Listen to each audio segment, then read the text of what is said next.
अच्छा, तो हम लोग इसकी टर्मिनोलॉजीज़ का डिस्कस कर रहे थे। जैसे हमने एक्सरे में देखा कि हमारे पास रेडियो पेग रेडियोल्यूसेंट से रिपोर्टिंग में हमें वो चीज़ देखने को मिलती है। इसी तरीके से सिटी में जो यूज़ होती है वो है हाइपरडेंस एंड आइसोडेंस। हाइपरडेंस मतलब वो चीज़ हमें डार्क ग्रेस सी नज़र आएगी, हाइपरडेंस मतलब वो हमें ब्राइट नज़र आएगी, आइसोडेंस मतलब उसकी डेंसिटी सेम नज़र आएगी। तो ये चीज़ भी आपने याद रखनी है। ओके, उसके बाद हमारे पास मेन चीज़ जो सिटी में है वो इंजेक्टर। इसमें हम कंट्रास्ट फिल करते हैं और ड्यूरिंग द स्कैन हम कंट्रास्ट चलाते हैं। ये हमारे पास 7 पावर इंजेक्टर है और उसका मोनीटर है। इसमें हमारे पास आइडेंटिफिकेशन के लिए एक में हम लोग डालते हैं कंट्रास्ट, एक में हम डालते हैं सेलाइन। ठीक है, पहले हम सेलाइन का पेशेंट को पुश देते हैं पेशेंट की आईवी चेक करने के लिए, लाइक पेशेंट की आईवी सही लगी है नहीं लगी, अगर स्वेलिंग वगैरह हुई है तो हम आईवी फ़ौरन चेंज करेंगे। अगर स्वेलिंग नहीं है मतलब आईवी ठीक है, और फिर ड्यूरिंग द प्रोसीजर फिर हम लोग कंट्रास्ट जो है वो पेशेंट को देंगे। ठीक है, कंट्रास्ट जो है वो according to patient body weight हम उसकी वैल्यू सेट करेंगे कि हमारे पास आईवी मतलब कितने की लगवाई है। मोस्टली जो है वो 22 की आईवीज़ में लगती है। ठीक है, और according to patient body weight हम कंट्रास्ट सेट करेंगे कि इतना अमाउंट में हमारे पास पेशेंट की बॉडी में जाए ताकि वो चीज़ हमें हाईलाइट होकर नज़र आए।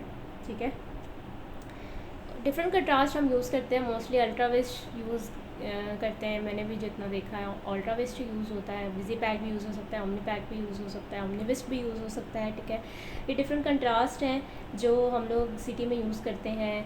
इसी तरीके से हम लोग समटाइम्स फ्लोरो में भी हमें अल्ट्रावेस्ट या यूरोग्राफिन वगैरह प्रोसीजर्स में हम लोग को जो है वो यूज़ करने को मिलेगा। उसके बाद हमारे पास एमआरआई आ जाता है। एमआरआई एक सेफ मोडालिटी है। ठीक है, MRI stand for magnetic resonance imaging. Mostly हमारे पास एमआरआई के बाहर, एमआरआई रूम के बाहर या एमआरआई एरिया में आपको ये चीज़ देखने की मिलेगी कि किसी किस्म का कोई भी मेटल, किसी किस्म का कोई भी मेटालिक इम्प्लांट, किसी किस्म का कोई भी हमारे पास बॉडी में कोई रॉड डला हुआ है या पेशेंट की कोई सर्जरी हुई है कि पेशेंट की बॉडी में किसी किस्म का कोई भी मेटल है। ठीक है, तो वो पेशेंट जो है वो एमआरआई से दूर रहे, क्योंकि ये चीज़ मैग्नेटिक है। मैग्नेट्स होते हैं जो क्या करते हैं, अट्रैक्ट करते हैं मैग्नेट को, तो इस वजह से नुकसान हो सकता है। तो हमेशा ये चीज़ आपने माइंड में रखनी है, जब भी एमआरआई करवाने जाएं तो मेटल फ्री होकर जाएं। और अगर आपकी कोई हिस्ट्री है तो कभी भी आप अपना डॉक्टर को पहले बताएं। डॉक्टर भी आपसे ये चीज़ पूछेगा, टेक्नोलॉजिस्ट भी पूछेंगे, लेकिन फिर भी इसमें किसी किस्म की कोई भी छुपाने वाली चीज़ नहीं है। तो आपने पेशेंट ने भी हमेशा मतलब सही इन्फॉर्मेशन देनी है टेक्नोलॉजिस्ट को भी, डॉक्टर को भी, ताकि किसी बड़े नुकसान से बचा जा सके। बाकी एमआरआई में फिर पेशेंट हमारे बहुत ज़्यादा इंपॉर्टेंट है। वही बात आ गई, कोई भी मेटालिक इम्प्लांट, कोई सर्जरी तो नहीं हुई बॉडी में, किसी किस्म का कोई रॉड, कोई मेटालिक इम्प्लांट तो नहीं डला हुआ। ठीक है, आपने पेशेंट को पूरे प्रोसीजर के बारे में गाइड करना है, क्योंकि एमआरआई का प्रोसीजर टाइम टेकिंग होता है। तो आपने पेशेंट को कहना है कि आपने मूव नहीं करना। अगर आप मूव करेंगे तो ऑब्वियसली हमें रिपीट करना पड़ेगा और स्कैन का टाइम बढ़ता रहेगा। और दूसरी चीज़, अगर पेशेंट फ़र्स्ट टाइम करवा रहा है तो पेशेंट को मशीन की नॉइज़ का भी आइडिया नहीं होता। तो आपने ये चीज़ें भी पेशेंट को क्लियरली बता देनी है कि ड्यूरिंग द स्कैन आपको मशीन में से आवाज़ें आएंगी, तो आपने उसके लिए परेशान नहीं होना।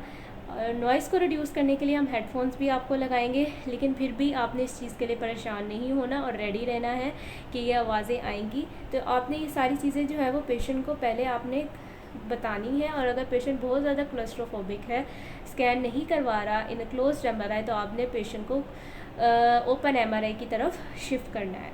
ठीक है, तो ये चीज़ें बहुत ज़्यादा इंपॉर्टेंट है पहले डिस्कस करने के बजाय, ताकि आपका टाइम भी बचा रहे और ड्यूरिंग द स्कैन किसी किस्म की कोई भी परेशानी ना रहे। बाकी जैसे डिफरेंट टर्मिनोलॉजीज हमने एक्सरे में डिस्कस की, सीटी में डिस्कस की, इसी तरीके से एमआरआई में भी हैं।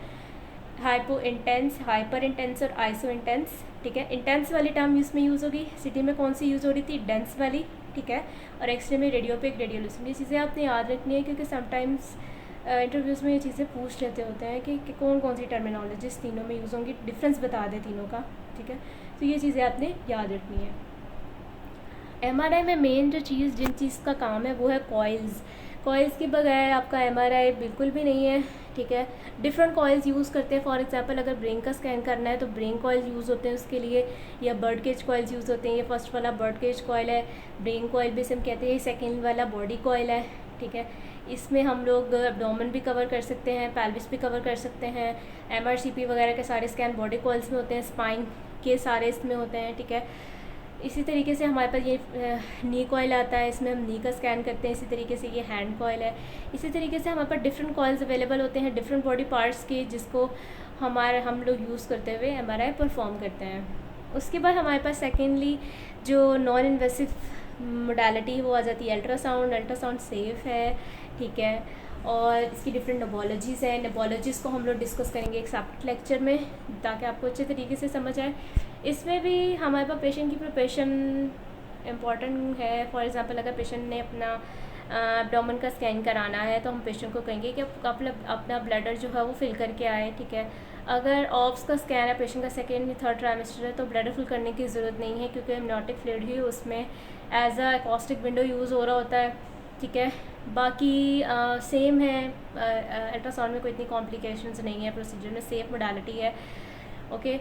बाकी हम लोग इसमें भी टर्मिनोलॉजीज आ जाती है, एनेकोइक, हाइपोइक और हाइपरकोइक। इसको भी आपने याद रखना है। एनेकोइक मतलब ब्लैक, जो चीज़ें हमें ब्लैक नज़र आ रही है हम कहेंगे एनेकोइक है, जो हमें ग्रेश सी नज़र आ रही है हम कहेंगे हाइपोइक है, जो ब्राइट नज़र आ रही है हम कहेंगे हाइपरकोइक।